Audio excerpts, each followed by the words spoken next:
Kevin Taylor. We your money. Opambour Nanado pencil and a fake doctor issue by ya and Opambour ebe Felician Nanado. Kofi Oduro, dear House Wayedi. Wow, Levy or cassette ya.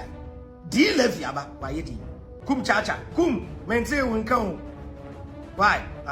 Prophet Kofi Oduro, we are true for papa. I was young penny for say I bought the Jakwa Yanukwa. Says I'm looking at the Avraham Ben Moshe. I joined some other TikTokers, no Oma Bebo Gumbi and Superman. Oma Fair Kevin Taylor, Prophet Kofi Oduro, Kumchacha. Every other Kwayadom Opambour, any many others, Omo defend the Dumsor Levy, His Excellency John Mahama at the Baye. Omo a defender, and I Kevin Taylor in the fight with the FIFA, the court case against the FIFA said, one listener, other Kevin Taylor can't see me.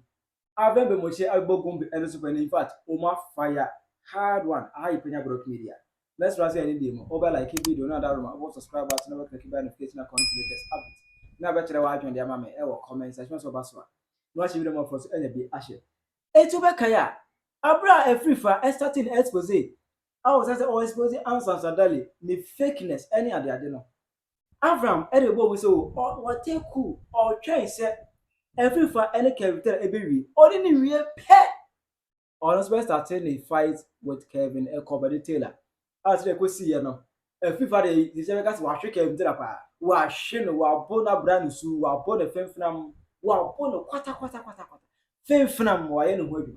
Femfnam, because even court case, Kevin Taylor, Eddie Penyah is your FIFA, but a FIFA Eddie couldn't. You see, because you guys were shaking Kevin Taylor, femfnam. And I feel back as well. Dumsor Levy now. His Excellency John Mahama at the Bayan. Only say, oh man, a match you more defend here. Any more able attack. Now, Prophet Kofi Oduro ever can send the F and eyes on no buy corner.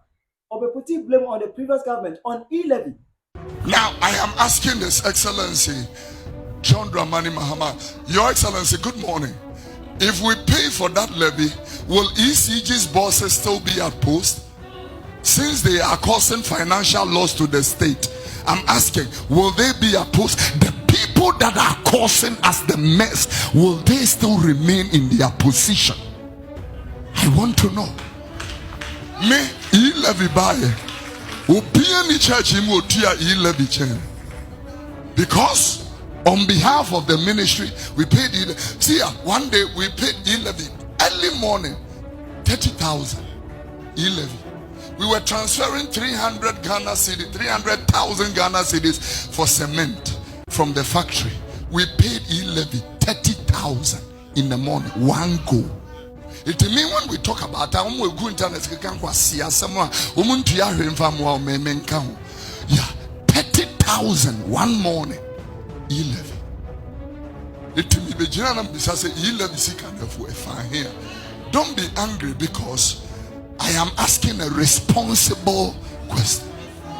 Nanka mo ema mo dem na die bentina ukunu ni wo shetoles no whisper no obi kasa no me ade na we curious because your husband is behaving suspicious and you should be concerned. It na wo na person fan the phone na re onipa ko on na chat na no fan the phone you madros ahodo awu. Irresponsibility. Yeah. Irresponsible. Only about them. Obani nufu enya ofe. Ne ho nya ofe. E mai go internet so pornography. Uti alabasta ha pornogu phone so. Na make irresponsibility once more. Was na na dia baby a ode fa no anya ho ne pese ye hwa ne de preaching neighbor. Irresponsibility. Tiona me wira ho. People who come to young grofa or market yasumudi. The management market yasuni din any mreadi one baby beyond whatever. Actually, be one munim sa dream finta actually on ye. Ana obeka iswa. Prophet Kumchacha ebe defended Dumsor Levy na say o nyansa wo e wasi atua e ma even bless that koya do Opambour. E kro beka say o one city no eswa. I was about to make 2 city go 1 city eswa. Ye dis so dum so eswa 8 no. Aban entum. But some kofu nyina mo ebo aban de na chief for levy. Eno na Avraham Ben Moshe de won tia say Ghana. Aja nipa ni bi yes sir. It was joining some other TikTokers no Oma Fair Kevin Taylor, Kumchacha, Kofi Oduro, any many there's a Omo a defending Dumsor Levy. I wish I for Michiamo, Avraham Ben Moshe. I can't am said yet no correct and a ben until system name. Obeti asia no what yasie, on tiasie jai. Nipe biara to me and differentiate between truth and falsehood. Wadwene eyewe ya we yare. Yawahana and semi brebeto dwa about Oketechi Frifa, Dr. Wask and Kevin Taylor. No kreni Oketechi Frifa washi Kevin Taylor. Enye Kevin Taylor nko na washi no. Washi onene papa nyina. Enya semwa aka Kevin Taylor papa. Nana ebomi mu asema. Eyi obi a e wo se okosi obi ba. Say obi ba akaseti ono Kevin Taylor papa. Daddy. Konde ba ne ye worse than that. But the ye de bia me kan say esono ne papa e ne sono Kevin Taylor. Inti enye se obi eni Kevin Taylor nya asem ankode ne papa bem. Ba woni ma menchire mu secret ni. Ade bia onipa adwene ye ne se ode ye wo a eno na be ye wo ya no eno na ye ne worst fear in life. Onipa bi ade ono mpe ade a ye de ye ne ya no sa weapon no sa de no eno ole wonya asem ode ye kuti Kevin Taylor wo jo bi ono kaseti ane papa na yere ya ye ne ya Kevin Taylor yere oye photographer otwitwa pictures eye gan ni baby na ye se adwuma no a aka Kevin Taylor be di natem jemfa no nto nchen oketeti ahwe wo no papa nyina we ya badwen ba bepa bebia kwakwatena oketeti afiri fase wa hohoro ne nsa sa gate mu agro no wondi bi yembisa Kevin Taylor say edien ene wo kafa mo yesi bova kwa tiketu ahohoro ne nsa o TV so wabodam yesi bova kwa tiketu ahohoro ne nsa o TV so wabodam enti kwa tiketu ahwe Kevin Taylor o se won kudi chairman say won ti ase still wo beko Kevin and some and sign me catch no say ukro ho sign me mobo me catch no say anko ketechi afiri fa wi anu ma be so wo na ma hyehyɛ wo mfe de ama because udwa wenu mutodo na wo enti aye nya ne say NDC empenyufo ni bi they want to sideline you me catch no say Kevin they will use you for the dirty work and they will throw you away on no see way etumi ma NDC for warning Emma Flagstaff House warning me ma proof video na meba bebo e de a kire wono Kevin Taylor ya de bi oyeye we need the trust of NDC followers and foot soldiers o we need our trust ena odikitikiti be hye mu ana jo mahama aba ne plan nyina ne say NDC fo mpenyufo ye rofo a number 1 way opeso nya no wo peso nya no a e wo se wonya secret of mpenyufo wo benya the secret of mpenyufo a I was said, we plenty informant, Barco, any doctor, fake doctor, no. I ordain bar NDC party, no. Now, fake doctor, no. Mutina, yeah. So, Ketechi Frifa, and the baby sources, the free Jane, and the Yamagana for any other, and Kabupe. Fake doctor, no. Uncle or penetrate ya, and I'm better with Samia. And to Kevin Taylor, no. Or pursue being and paying for the secret, said the Baya, obey to be their black million. Me prove one chira o be ma Flagstaff house phone na warning na ti 70 bi sack this woman. I'll come and study you. Me, I am not scared of anybody in the NDC. I respect people and the sacrifice people did to bring this party to power. That same sacrifice among for are willing to do it. So if some of you think say when your power kakranti you can overlook some things, these are the things that are important to people like us, because we worked so hard for you people to come and clean the system. We didn't work for you people to come and continue the same nonsense the MPP were doing. You, these people in the Jubilee House, and I don't want to mention names, but you know yourselves. If you people dare me by Monday, I'll come and list the number of people in the Jubilee House entertaining this nonsense. If you people give me, if you people by Tuesday you don't sack this woman, I'll come and sit here and list the people in the Jubilee House, from the president to the last person in the Jubilee House, who is in charge and condoning this nonsense. Me, I don't care. It's media. I'm giving you people the benefit of the doubt. to protect your own integrity and your names in that Flagstaff house.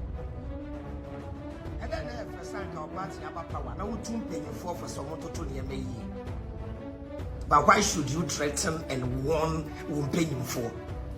My president warning and my Jubilee House say, who command you say, oh, Opambour. Now MPP time, Jama will be position. Now or ye Jumani year, a being tin was a Pamuni Pan, Kevin Taylor. We your money. America now want a sunny woman. Now could that we now no cha. Kevin, bra from Musa. Me say NDC party they will sideline you. What we here? Well, and the fake doctor now then by no to mean fake doctor na sem. Obet now Ebeka Kennedy Japan. Never baby wa Kennedy Japan ya. Nene nsem bia ye ni nye ho. But on a anas issue. Obeya wa no bag. When we here? When we here? When you okete frifa and a bonfa koteke to abedem odeti. Pijam betri eya hom ba konkonse a won say 2023 mi papa de koteke to court ema asem ne ye be kan wie 10 million na daso koteke to yem hihye no intada judgment be ba no me bagana koteke to japade now. A few moments later,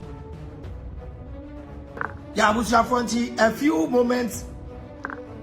moments later no and a judgment the buyer okay, Teacher Free for Eco Post to say Kevin Taylor's father versus Teacher Free for has been dismissed by the High Court and 8K cost has been awarded in favor of Teacher. Not just say Kevin Taylor Papa Elusu court case no court no a nyansafoni titiru for etna se ehwe ensem ni mu no almost say sansem na Kevin Taylor Papa aswade akọ no eye ensem hunu enti no omo abuato agu almost charge 8K e de ama Oketeche free fa say you wasting the time enti Kevin kwanya Oketeche efa so egua o papa no eni still Kevin Taylor di mema sam say enye nokore say ni papa lusu case munyina mu video no was see enye nokore say ni papa lusu case hwade Oketeche free fa de beto abonten say we di nkonim e wo case ne mu pe and a Kevin Taylor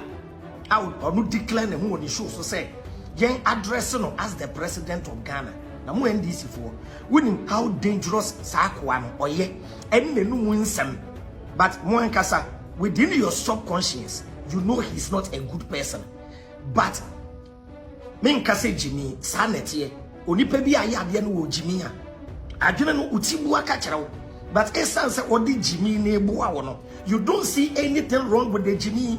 It is a brana and we Twini Jonas.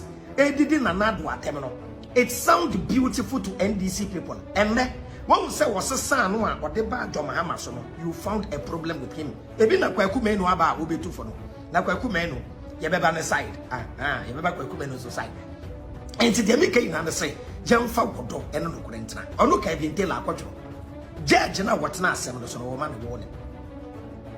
Justice Alfreda Amy Denchi of General Jurisdiction or say Jurisdiction 5 Accra, please set up or no ma judge no warning say on setting up.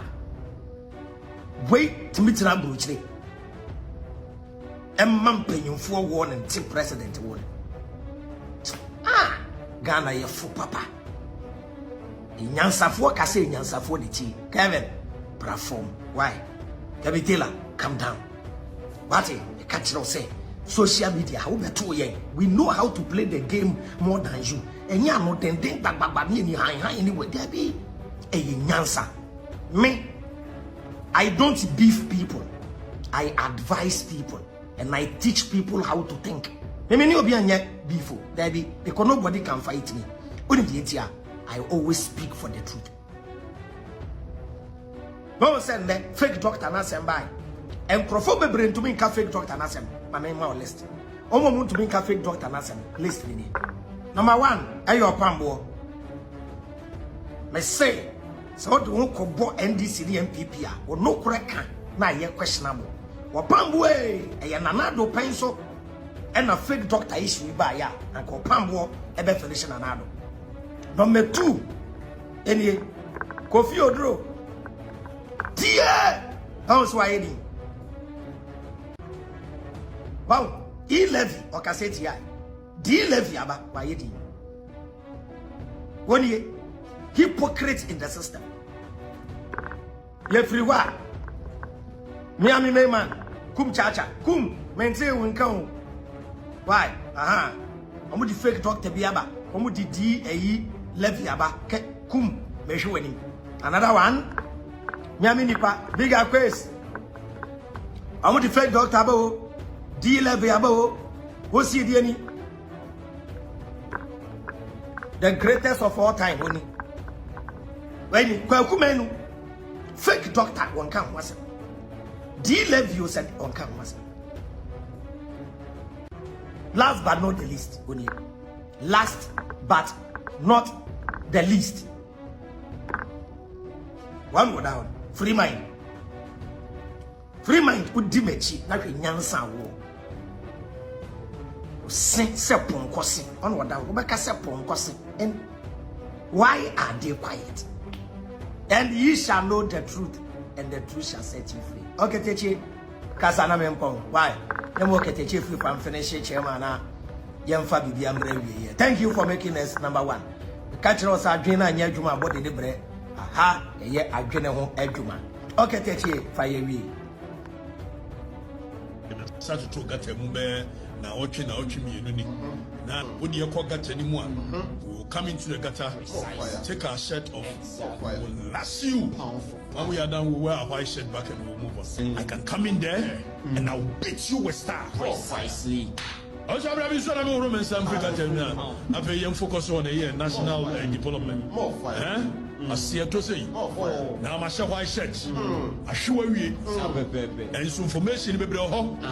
Who's one says got anymore with you, Quasama. That's our show. About what to say from Louis. It's Yanina, Masiana warrior. Yes, over got ticket to run and South TV, so I bought down. Yes, over got ticket to run and South TV, so I bought down. It is possible. Hey, Prophet Kofi Oduro, we are true for papa. The whole Ghana. The canny power, you're true for.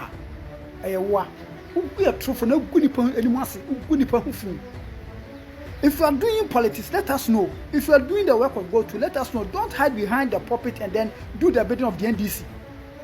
As a man of God, come we will be a second master, a can and nipa a boom. Obi would want some eddy and Penyah, a bunny and nipa acetum. But what do you be one and papa went to young Kwan? Aden, a trouble, a trust and banner. So, Australia, one day, banana, emergency beat, you know, or transfer. 300,000 Ghana cedis. Ama charges in one trade 30,000. A dead trono, a trouble, I would do this arm. A dead pound of emergency. And you tell me now transfer 300,000 Ghana cedis. And you can also look at cement. It is cement to be a pound. I walk to I made the create my so emergency. I said, what time 300,000 Ghana cedis near your charge 30,000 Ghana cedis. I dead trono. Huh? I trust somebody. I mean, has some showman. My mobile money vendor pay. It's minimum. But mobile money, vendors on my council. You are limit. You are limit. Me, tell me mobile money, no limit. I think if my memory serves me right. Now 1 billion. A day, some customer send this car. Scar met me sending the whole day in 1 billion. Met me sending 1 billion. It's a young credit that. Sikano one so the committee office there. Well, best one found quite empty office here. Mobile money vendor bid war or bet me send it 300,000 at a good da and you know crack. Cause you are limited your bet me there. I'll pay a day, do 24 hours. Would see a see. A day tron. A day tron. And then number 2, sir, a percentage you call Kakwana. I am true. Then I come in from Fakan as a sensible human being. Make come mobile money no. My be no Obama chain, or send 10,000. Oba, or catch myself, boss you. Baby, as you can econo. In and out. 30 cities. But for the sake of convenience, anything I may send this as it is obvious, charges net that's no, over 100 cities there, and then you call you my point, and I'm the best. Maka za boss so na ye nchem. Eti o 50 cities. So what you say? O 50 cities. No so for 50 cities. Na send ya man. Which to me very wise. So what you say? Eti Ghana happen de be pan, kontu be pan, na say kwan be pan na wa. Anti won't be for sika na enko. Na mo tra me je 300 million charges just a transaction. And I say kasa ni pan ko anko ye. Ana ko ayi e kan say oba ma beda. No wa trans ya say boso na ka obesa ni sika no aba office. No abeje. Na nka wa send it. It will say every month you benya 300 million wo ho. It is why na sa afia. And I say kwa toto wa sisi dia toto ka. Ade atro no wo ye sofo na bu ho ate. Anya me use some where's be man. Ah, it is possible. Pia. Kevin Taylor. Quran na wadi di na tam no. No me account. We no wasi food ni na mo be bre se wadi di Quran na tam. Wo Kevin Taylor. We dey win him tra. Wa so afofra. Wadi di him for atem. Wadi di president for atem. Wadi di ministers atem. Wadi di soldier for atem. Kodi di Quran atem. Hey, na wo ani so ade Quran na wo cassette ya. Kevin Taylor abebre. Obebre papa. Obebre. Obe pro na uti. Esi so na wo kasa. Ode obehu de abeto. Kevin Taylor pacho. Mesra wa mpesa nka meka se wo papa yes kama no meka wo de bakokota na. Mpesa me so timba kwa no mejai. Ka pesa meka to so papa yes kama. Inti bese me so de bakokota dia no mejai kan. Wai. Aha ja ma mete nkan. Medasi. Aha. It is all the bakokota dia no mejai. Because me we just want to see the kuraminya.